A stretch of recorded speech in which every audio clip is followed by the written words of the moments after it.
Well, happy Halloween, everybody. It's Leah and Darin Miller with the Miller team, and we are super excited to give you a sneak peek into this month's newsletter. Yes, please forgive us if our dogs are roaming through the video. Our first article dives into one of the biggest homeowner dilemmas, which is, should you renovate or buy a new home? It's a big one. It's a big question. Big question. 63% of homeowners actually prefer to remodel, but here's the kicker. 78% go over budget, and many experience regret. Yeah, I could see that. Yes. If you're not sure which path makes the most sense for you, we can help run some numbers and connect you with a trusted local contractor. Yes, there's some good ones. Yep.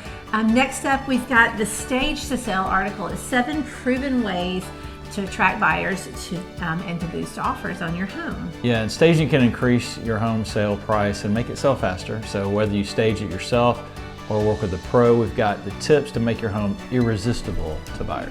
Yes. And because it's fall, we've included a delicious Caramel Apple Sangria recipe. It's perfect for sipping by the fire with friends or the candle. Or by your candle. It's a cozy cocktail that tastes just like apple pie in a glass, which is so good. It's good. It's ready in only 10 minutes. It takes you to make that. So we hope you enjoyed this month's newsletter, and remember, we're never too busy for your referrals and always grateful. Yeah, so reach out anytime if you have any real estate questions or need recommendations. We're always here to help. We'll see you soon, and cheers to fall. Yes.